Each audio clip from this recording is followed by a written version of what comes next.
Good day. I have been subjected to hate crimes in Canada for my race and disability and class. This is common. I do not feel safe and I would like to leave. I feel held against my will. The station manager at TAP Airlines in the Pearson Airport has discriminated against me upon my exit to reach safe haven in Portugal from the unfair treatment in Canada. Everyone that I have spoken to in Portugal at TAP has been so nice and kind. However, the general station manager in Toronto has discriminated against me and he treated me like a second-class citizen.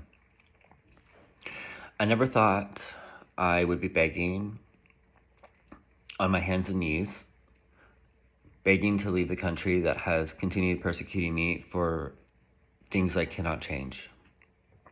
In Canada, autism services end at 18 years of age, and I have been denied a family doctor since 2016. The healthcare system says if you have autism, they will pay for therapy to erase your autism out. Erase it.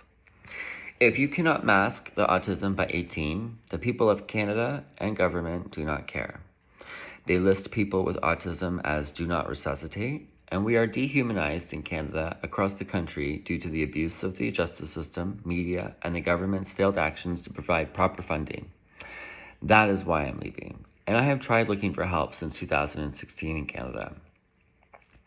I was able to get an appointment in Portugal, so I am moving. This is a medical emergency.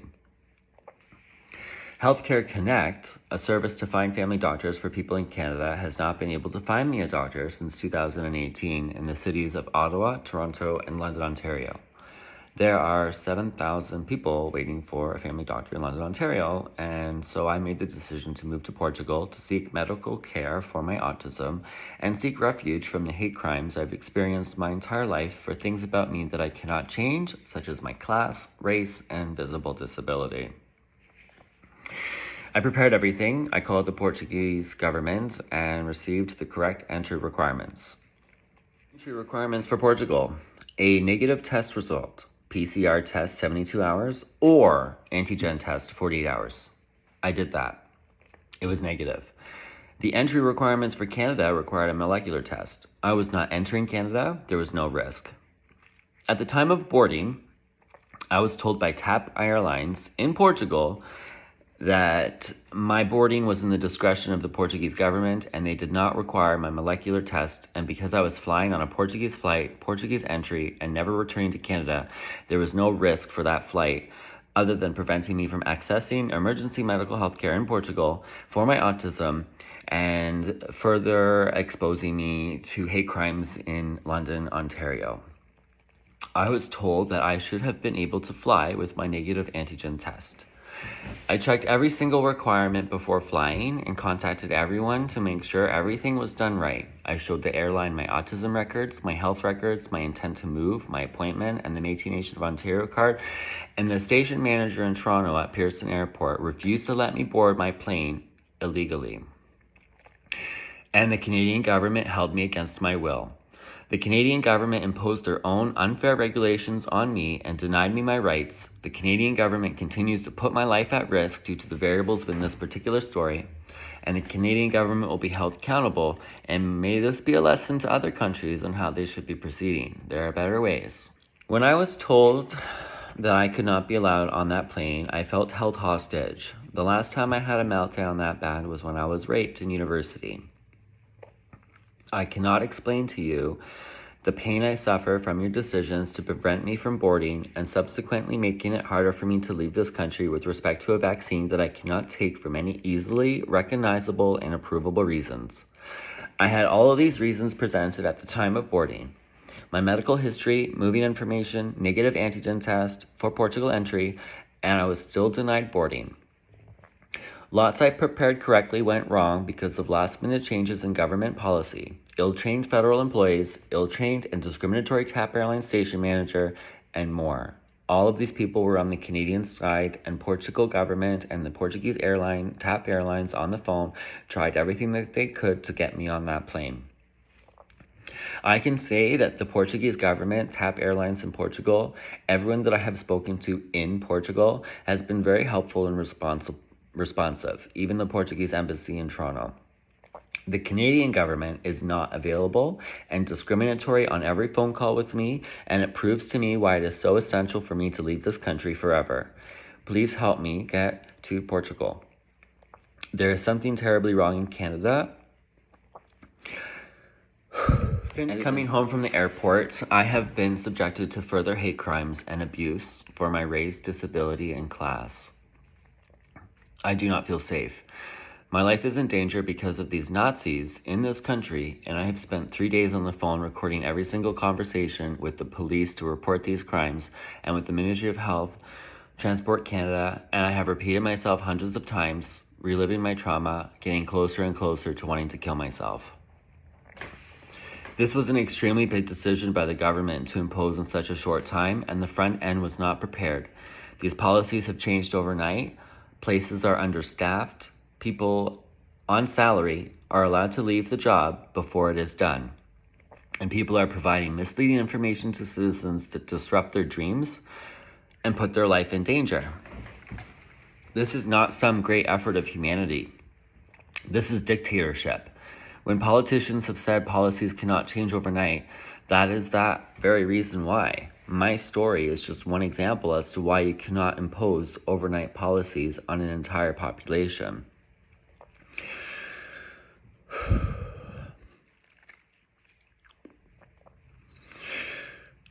The rules around how policies are made change too often in the favor of one upper class. I have made great efforts to reshape the Canadian government, ask for policy changes in favor of the most vulnerable, and instead of listening to me, they retaliated, and I have lost everything and might end up homeless where I will not survive, and they know this.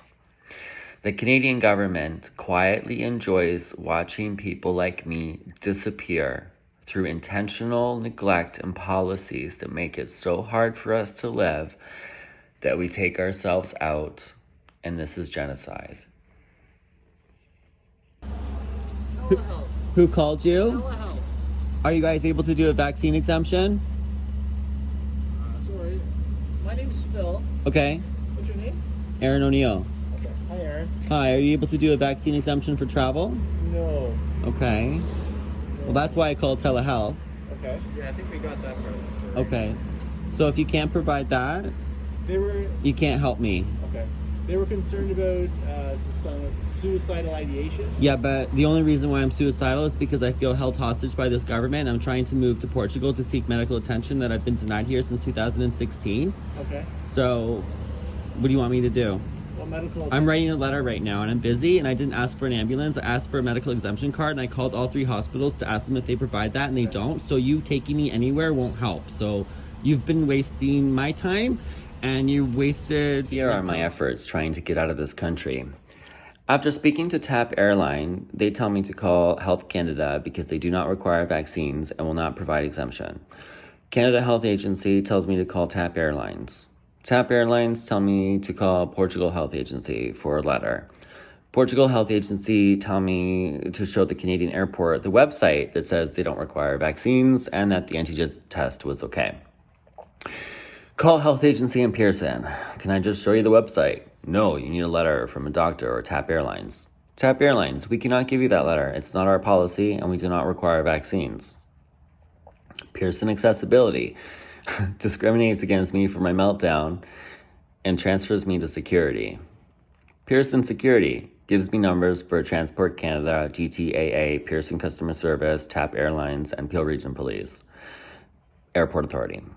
Peel Region Police Airport Authority tells me to call GTAA. GTAA, leave message for CEO Deborah Flint. This is an emergency, please help. Transport Canada, leave a message for media relations and all the other little voicemails I could at those numbers, as well as the Minister of Health, and sent emails. I contacted the Portuguese embassy, and they somebody gave me something in writing.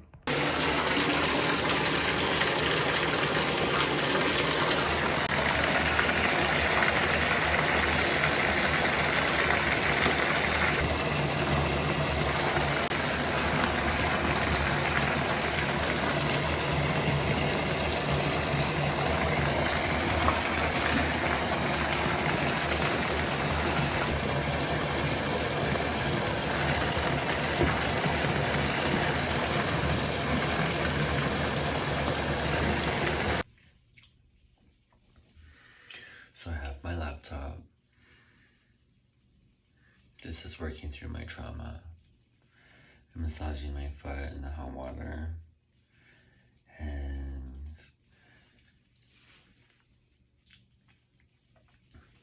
I just needed some warmth.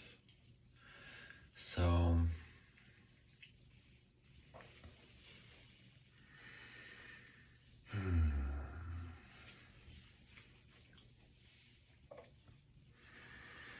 here,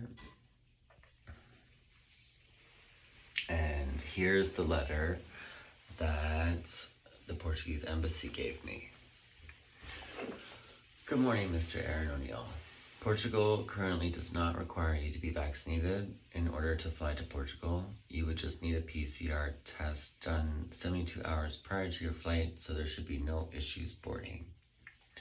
In regards to moving to Portugal, have you contacted our Consulate General in Toronto in order to get help? And I've contacted the Portuguese government to ask how to apply for everything, and they told me that I have to do everything when I arrive because I'm applying for asylum. So I got back to her about that. And I still contacted the embassy after.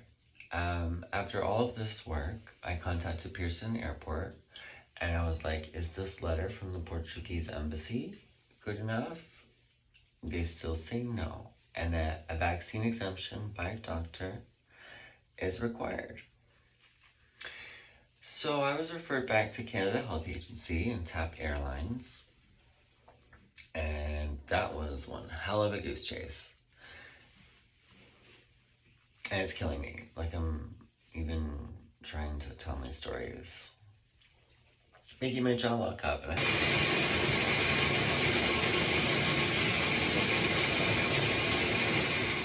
So after this, I went to my member of parliament for the federal government, Mr. Peter Fragiscados, and he tells me that it's the airline's job to do it. And I told him, listen, I talked to TAP Airlines, and he does not understand that they don't want to take responsibility for the Canadian policy. So he tells me that I could go to a medical walk-in and they could get me this letter to get me on the flight.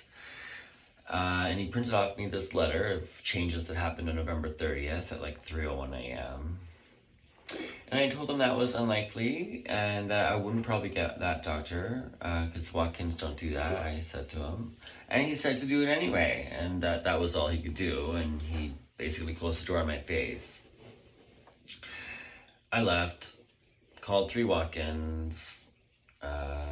I called Transport Canada, they left nothing. I called Victoria Hospital and St. Joseph Hospital, and none of them worked. And then I went back to my member of parliament and I was like, what's next? What are my next steps? And he ignores me. They're like hiding behind the door of the office, and the office was supposed to be open till 4:30, and they're there, and I'm like begging for help on my knees. And instead of providing me with the next options, they called the police on me and treated me like a threat. And this is exactly why I want to get out of this country, because everyone with autism and other severe mental differences are treated like monsters and threats because of the media and justice system here, both which defame us every single day by allowing people with autism to speak on our behalf. So like now I want to kill myself, okay? Because I'm being denied, I'm being treated like a criminal again for begging for help. And Pearson says that it's Transport Canada. Transport Canada says it's Portugal. Portugal says it's Canada. And the Canadian government says that it's some doctors, and doctors don't want to do it because I found out that the College of Physicians is suing for doctors for giving out exemptions. And so the government has intimidated doctors from giving them out, and nobody wants to give them. And I called the London police show up, right? And they're on the phone trying to help me find help, and they called the hospital to see if they could get me a vaccination record, or exemptions, sorry, and they couldn't, and so they leave, and I call Métis Nation of Ontario.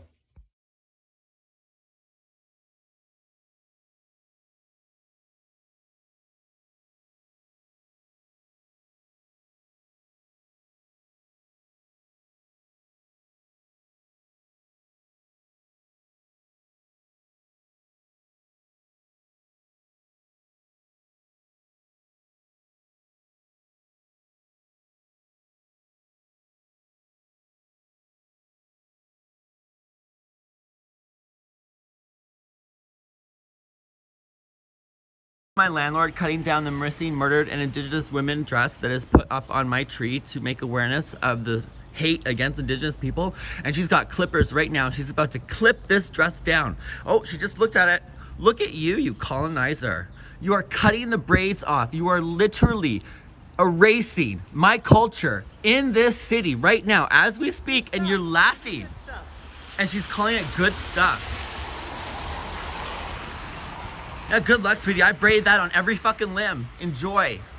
And I'm gonna put it right back up. You hear? You hear? I'm gonna put it right back up. Oh, you put it in the puddle? Oh my God, this is so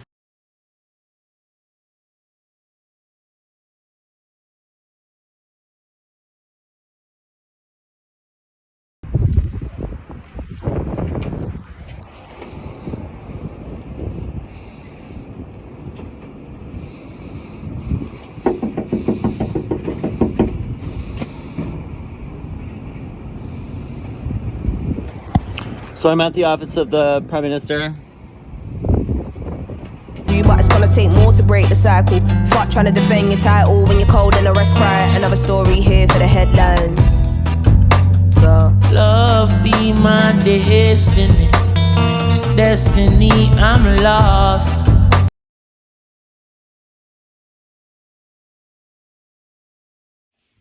Métis Nation of Ontario specifically tells me they're not allowed to give out exemptions.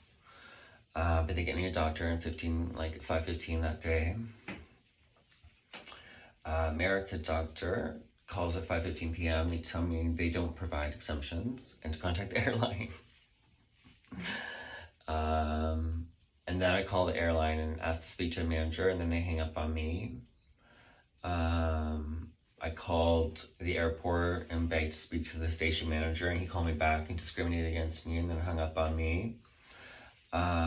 I contacted my friend at this point to tell him that I was giving up, and then he came over and, had to help me figure a whole bunch of stuff out. Like, I wasn't doing very well.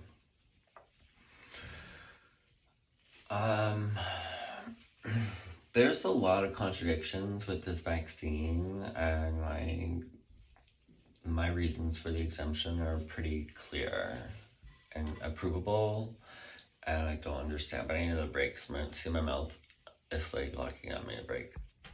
I can be approved for a vaccine exemption according to Health Canada because of my 1. Autism, risk of strokes. 2. Native American, religion and culture.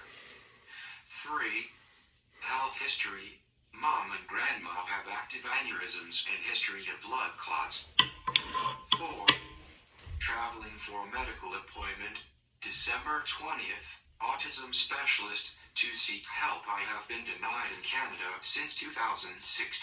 All of it is in writing and well documented. 5. I survived COVID the 19th of January 2020.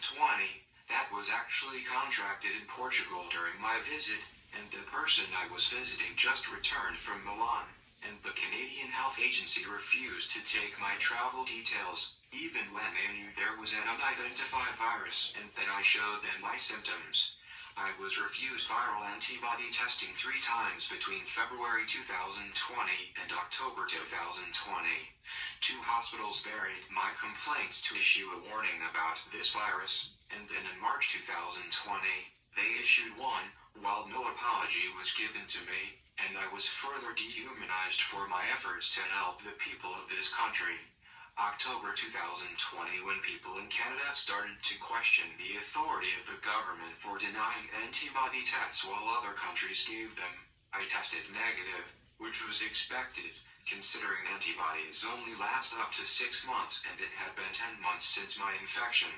It took group effort from the people to challenge the government and offer these tests because the government did not. It took group effort from the people to challenge the government and offer these tests because the government did not want people to use the antibody test as a vaccine passport, and today we are using it. I am now forced to take something I already survived. I do not trust the Canadian government, and neither should you. It is corrupt. Further contradictions. 1. COVID-19 survivor have been denied health care for COVID-19 related issues since infection 2020. 2. Denied antibody test for 10 months as other countries had them, October 2020. 3. Proven that vaccines do not reduce transmission rates, and nor do they prevent transmission. 4.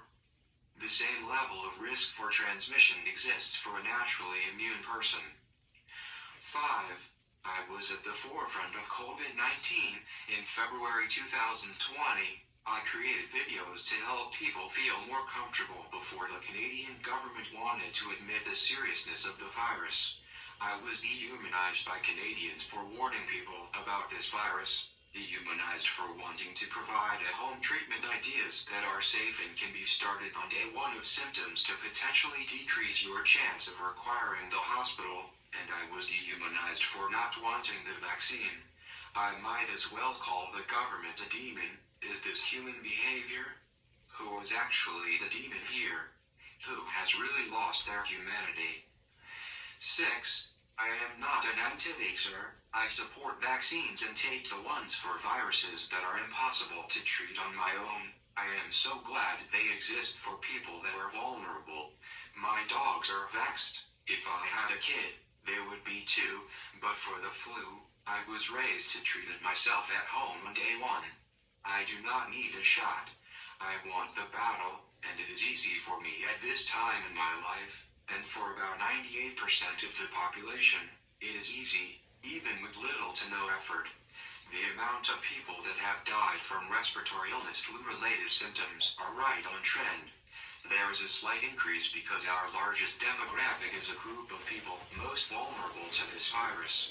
As we all know how politics work, they are always in favor of the largest demographic, and right now that demographic is selfishly changing the world to suit themselves, intentionally making it harder for others to live and survive without any remorse, and shaming anyone who challenges it. 7. I have offered my body to science to show my treatment methods, and I would stay in my home after being infected with this virus and use everything I have to prove. 7. I have offered my body to science to show my treatment methods, and I would stay in my home after being infected with this virus and use everything I have to prove that there is a chance to reduce the load on our hospital by educating our population on how to fight this at home. There are not enough lifeboats. This ship is sinking, and I have been dehumanized for trying to provide comfort, other options, and more. I have been dehumanized by the world almost, and I want to die. How can anyone survive this? 8. The unions of the world are calling this some great effort of humanity to vaccinate everyone while harming people at the same time, relentlessly, and I believe that everyone in power requires a mandatory personality test and psychological assessment to determine any psychopathic, sociopathic tendencies, because we should not have antisocial people in social development positions. Ever. This is going to change, because there are better ways than fear and control, and any system that uses fear and manipulation to control a population is evil. Too many people are afraid and screaming for help, and are actively giving up, and the country is taking advantage of that, and selling land off to foreign investors, and saving the crashing market with foreign investment. We are one of the highest risk places, and the mandates in this country have pushed everyone over the edge, and people who came to this country to live a better life are now fleeing Canada for their homeland. Further promises. 1. Moving to Portugal on good terms. 2. Voluntary isolation for 1014 in Portugal, wherever, to promise safety.